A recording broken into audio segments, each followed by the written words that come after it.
WNYC Studios. Note to Self is supported by Enterprise Florida, the official economic development organization for the state of Florida, offering immense opportunities for your business to grow, innovate, and explore.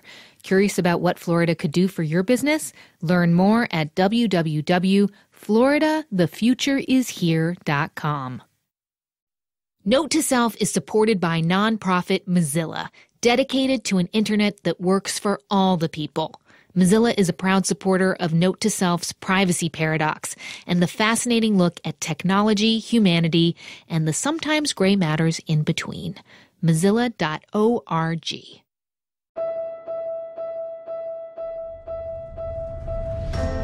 I had 2 New Year's resolutions this year. 1, get more music into my life. 2, get sugar out of my life. The first one is working out really well. I actually got an old school record player. The second one, well, I downloaded this app and it didn't go so good.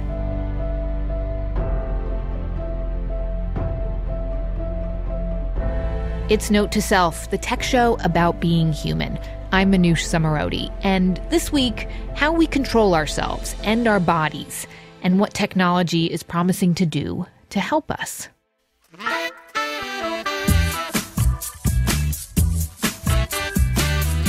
A few weeks back, Jen Poyant, the executive producer of this show, got to talking about sugar detoxes with me and Dan Pashman. He's the host of the podcast, The Sporkful.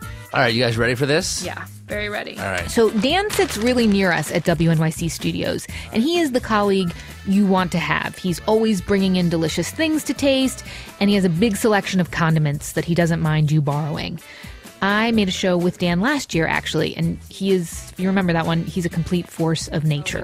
But then when I get into my zone, you better look out. That's how I All 3 of us wanted to eat less sugar, per the USDA's new recommendations, which now say we should be having no more than 12 teaspoons a day, or 10% of our daily calories. But I would never do Speaking that. of gummies, Right. I know. you won't be able to eat the gummy. I know. I love that word. Also, the 3 of us aren't getting any younger, so eating less sugar seemed like a mature thing to do. It also seemed, frankly, terrifying. So we decided to make a game of it.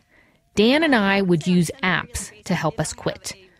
Jen would go hardcore cold turkey and act as the control for our little experiment. Just like the Haribo gummy bears, You love those? they're the best. I'm pretty sure you can't have those You definitely on a can't. sugar cleanse. First, though, we had a sugar farewell party in the studio. All right, Manoush and Jen, I brought you guys some goodies. The plan was to enjoy some delicious cookies and then go to sleep and wake up refreshed, ready for the first day of the rest of our sugar-free lives. Or, as Dan put it, We got one more night out on the town. so the cookie part went really, probably too well. Oh my God. This is so good. Oh my God. Have you ever felt so alive? Can I have the macadamia nut? Why would we give this up? This is my jam. The white chocolate macadamia? Yeah. No, not that for me. Which Really? one do you want? Salted oat. Salted oat. Oh my God. This is ridiculous. Oh my God. This is very gooey. This one too. It's like crunchy on the outside and then like... You sound high right now. There's a peanut butter one? Chocolate peanut butter, yeah. You want that? Yes. Want a bite of that? You gotta try some of that one. I crawled into bed that night with my earbuds and my phone and fired up the meditation app I had downloaded. Hypnosis is a trance-like state in which you have heightened focus and concentration. Have you ever had a strong conscious will to make a change? But over Yes. time you find that you slip back to your old ways? Yes. That's because you have some subconscious beliefs that are in conflict with your conscious desire. It was incredibly soothing. And the next day... Good morning. So, last night I listened to the hypnosis thing. And I totally fell asleep. I barely heard her messaging about eating healthy. It was very relaxing. If anything, maybe I won't lose my sugar cravings, but I'll definitely get some good sleep this week, so. A good night's sleep. It boded well for my first day without sugar. But later... Hey guys, it's Manoush. I ate just a lot of nut butter and dried fruit today. I went to the grocery store and I wandered into a section I've never really spent much time, like the goji berry section, you know what I'm talking about? I mean, there was one point where I was transferring the kids' cookies into a Tupperware container. Part of me wanted to be just like, shove them like all into my face, just like Cookie Monster, and be like, ah, cookie! But I didn't do that. I'm gonna get into bed now. Good night. Later that night, Jen.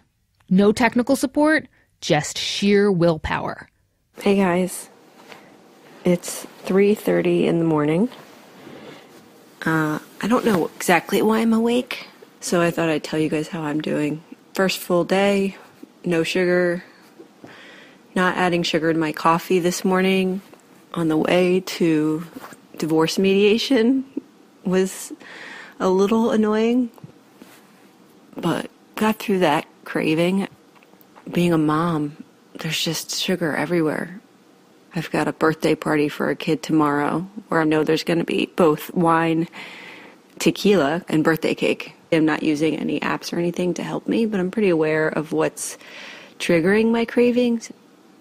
Day 2, man, it might be rough. Day 1 wasn't so bad. The two women stayed strong for the good of our health, for the good of our podcast. And then there was Dan. He had picked an app that required him to cook very special sugar-free meals with some very specific ingredients, and he should have gone straight to the health food store. Instead, day 1, here's what happened. Hey guys, it's Dan. Today, let's see. I started off doing very well. I had no sugar really in the morning, no sugar in the middle of the day. I went to the coffee shop to do some work, and that's when it happened. The coffee just stopped working. So I thought maybe I can just add a little bit of sugar to my coffee. Just a little. Daddy just needs a little taste. And so I got a scoop of ice cream, and I poured a little bit of coffee on that. And I felt so much better. I was really productive. I got a lot of work done. Wait, what? Ice cream in your coffee? Daddy just needs a little taste? Ew. Ugh. If you can believe it, things went downhill from there. Then I went to this thing with my kids, and they had those Entenmann's donuts, the glazed munchkin donuts. They're so good. And so I had to eat like 5 of those.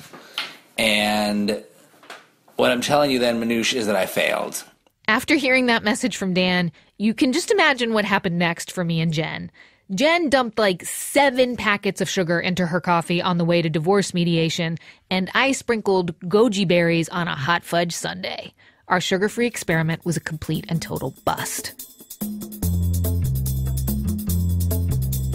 But it has inspired us to look more closely into the claims that various we're going to make you healthy apps and services and Silicon Valley entrepreneurs promise will fix us. Because many of you have brought this question to us, and so far it's been kind of a mixed bag. Hi, this is Stephanie in Portland. I was wondering if you have thought about doing a show about wearable fitness devices. I seem to have eliminated some of my favorite forms of exercise, like yoga, because I can't get enough steps that I needed in that day on my Fitbit. My hearing aids are adjusting and changing to focus on what I'm looking at. My hearing aids are actually adapting in ways that normal ears can't do. Do these devices actually change people's behavior? Does it make us healthier? Does it make us want to exercise more?